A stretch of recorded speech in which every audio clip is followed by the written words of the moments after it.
குறுந்தொகையில் பாலை பாலை பாடல் இருக்கு இல்லையா, அதாவது பிரிவை பற்றி பாடக்கூடிய ஒரு புலவர் கச்சிப்பேட்டு காஞ்சி கொற்றன் அப்படிங்கிற பெயர்லேயே இருந்திருக்காங்க. இது எல்லாத்துக்கும் மேலே நம்ம கொற்றவை பற்றி நம்ம ஒரு எபிசோடு கொடுத்துருப்போம் இல்லையா, கொற்றவைக்கு உருவம் இருந்தா இல்லையா அப்படின்னு சொல்லிட்டு, கருவுற்ற பெண்ணை கடவுளாக்கிய தமிழன் அப்படிங்கிறதுல கொற்றவையை பாடி இருக்கிறாரு கொற்றனாருங்கிற புலவர். 2 பாடல்களை பாடி இருக்கிறாரு. அப்போது கொற்றனாருங்கிற பெயரில் புலவர்களும் இருந்திருக்காங்க. அப்போது அந்த பெயரே நம்மக்கிட்ட வழக்கத்தில் இருந்திருக்கு. அப்போது கொற்றன் அப்படிங்கிற வார்த்தை நமக்கு சொந்தமானது தான் அப்படிங்கிறது இப்போ உங்களுக்கு புரிஞ்சிருக்கோம் இல்லையா. சிகை அப்படிங்கிறதுக்கு வருவோம். இந்த சிகை அப்படிங்கிற வார்த்தையை வச்சு தான் இது தமிழே இல்லை, இது சமஸ்கிருதம் தான். பிராகிருதத்தில் அங்கே எழுதியிருக்காங்க. அதாவது அந்த எகிப்து பள்ளத்தாக்கில் இருந்த கல்லறைகளில் தமிழை மட்டுமே கிடைக்கல.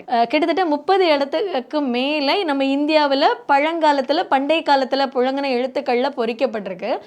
அதுலேயும் 5 கல்லறைகளுக்கு மேலே 8 இடங்களில் இந்த சிகை கொற்றன் அப்படிங்கிற இந்த வார்த்தை வருது. அதிகமாக இந்த தமிழ் எழுத்துக்கள் கிடச்சிருக்கு.